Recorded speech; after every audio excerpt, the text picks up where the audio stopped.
Assalamu alaikum. Thank you very much, viewers, that you people are viewing the videos and you are very helpful and you are watching the videos. I'm really very grateful to you for this kind cooperation. Today, the topic we are going to discuss that is all about the leadership and the leadership qualities.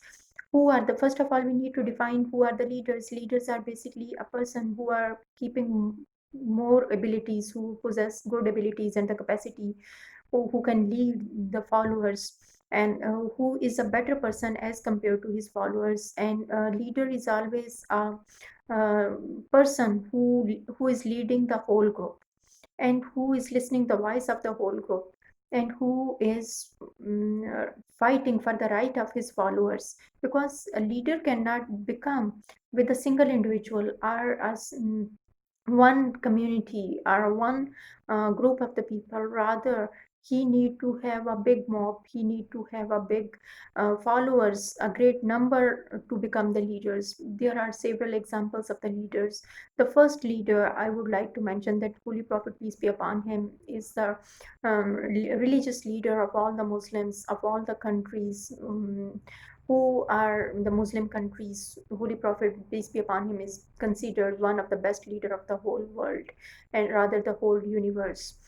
But whenever we are speaking about the leaders, there are a number of the leaders. Every country does have the leaders, and every religious group does have their own leader, and every community, every society, they do have their leaders. And even there are political leaders, and they do have their own political parties. They are also considered the leaders, and they are sending the voice to the authorities through their leadership, and they will be structuring the strategies, that what would be the objectives of their followers and how they can fight for their right, and how they can achieve their goals, and how they can achieve their rights by living in the particular society and the community. So leader is not an idle person. He is not sitting idle and who is not doing anything, because if you want to become a leader, you need to work rigorously for your followers, because the followers have chosen you as a leader, and they do trust in that particular leader.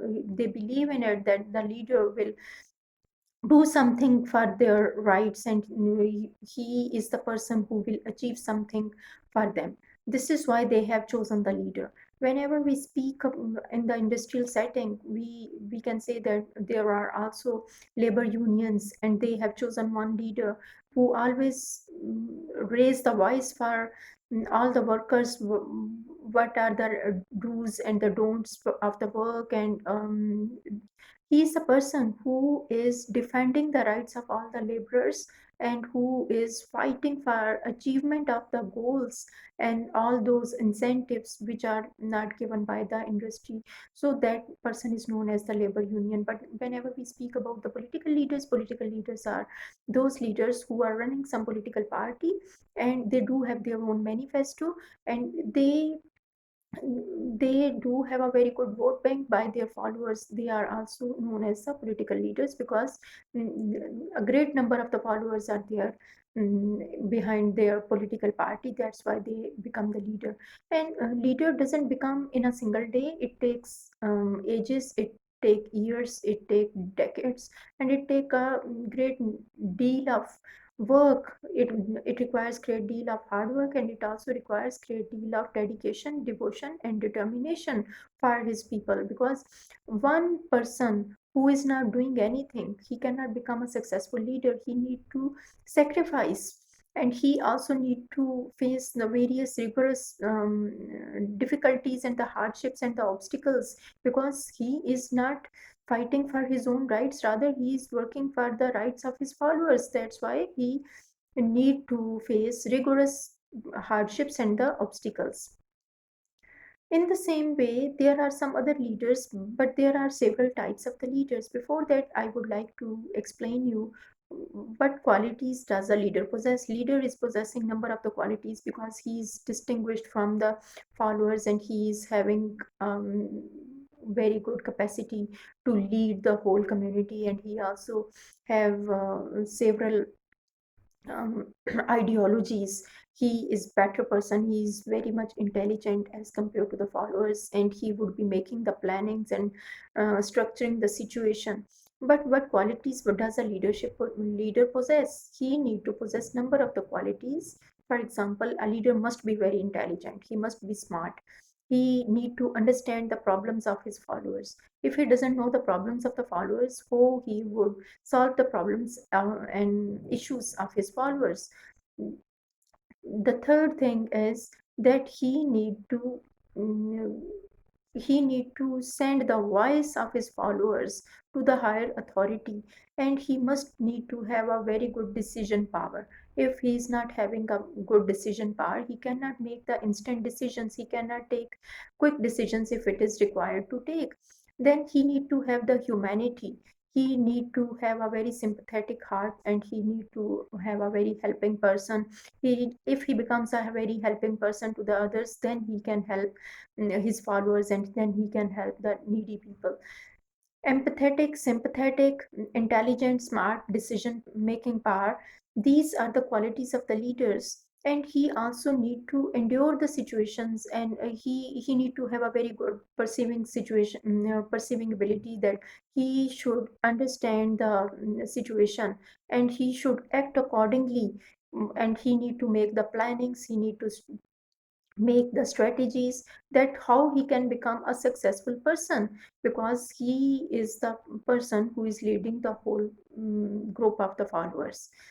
Then what are the types of the leaders? There are a number of the types of the leaders, because we cannot say that there is a one type of a leader who would be doing the one type of the activities, and leaders are always very strict, like Hitler was also a leader, but Hitler is not considered as a positive leader, because there were some leaders who were constructive leaders, and there were other leaders who were destructive leaders. Hitler is known as the destructive leaders because he did massive jeopardy, and he did cruelty with those people who didn't listen to him, and he did so much cruelty with his opponents, and he maltreated the human beings. That is known as the destructive leader. But nowadays the trend has changed, and the leaders are not the destructive one, they are more constructive. They are coming with the positive thoughts and the positive intellect. A leader need to have a very good intellect as well. So we will define the styles of the leaders. One is the autocratic leader.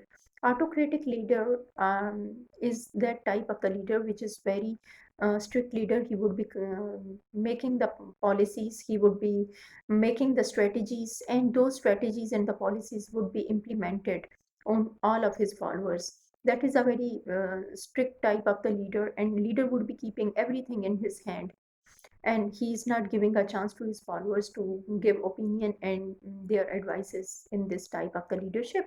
And those people are extra smart, and sometimes their decision could be wrong as well.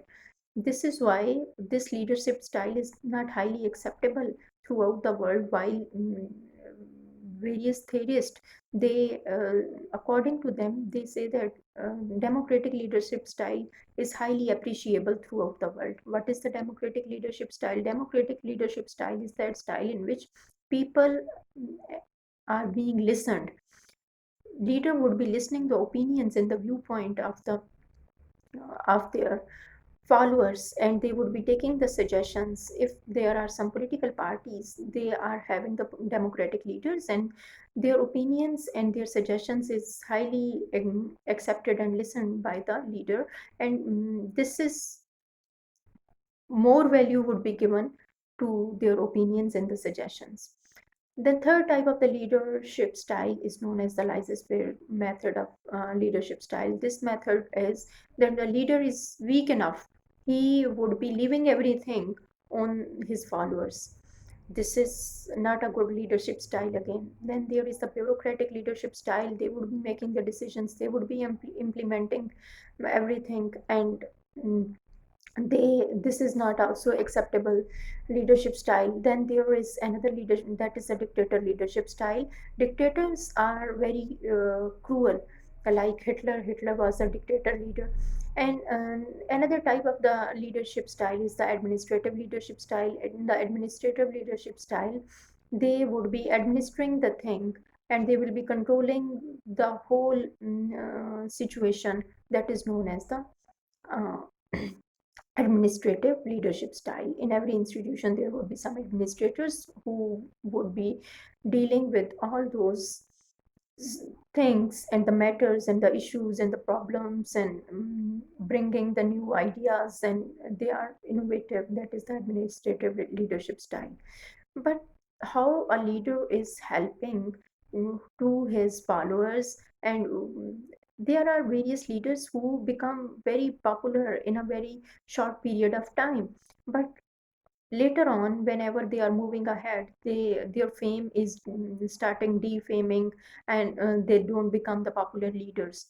A leader is a distinguished person. If I take the examples, like within the classroom, the prefect or the head girl of any class, that is a leader of the class. And if there is educational institution and there is the head girl of the whole college, that is also a leader of the college. Then there is the army chief, that is also known as the leader of the um, bigger group of the army. If there is the prime minister, he is also being considered the leader. If there is the head of the state, he is also being considered the leader. And if there is some freedom fighter and he is leading a big number of the people who want to get the freedom, like Nelson Mandela, he is also being considered the leader. There are some world leaders who are there, and there are several examples of it, and they made extra effort and they did it, and they faced rigorous imprisonment even, and they have faced so much burden, and they have endured it, and they did it because for the sake of their followers, because they want to free them from the slavery, because slavery is the worst thing within the society. If some nation is a slave, or some group of the community, or the group of the people, and some bigger larger population is under the slavery without the wish of them and without the will of them, like the Kashmiris, which India has occupied it forcefully, that is also having, because a number, every other day number of the leaders are emerging. And who is forcing them to make the leaders? Because situation has become in such a situation that every other day people, if they kill one leader, then another leader can emerge. If they kill another one, then next leader will emerge. So there are several situations in which the leader can be emerged. This is the society which is forcing us, which is compelling us, that we need to generate the leaders. I hope that this is enough for today, and I will be coming with the next session. Till then, Allah Hafiz.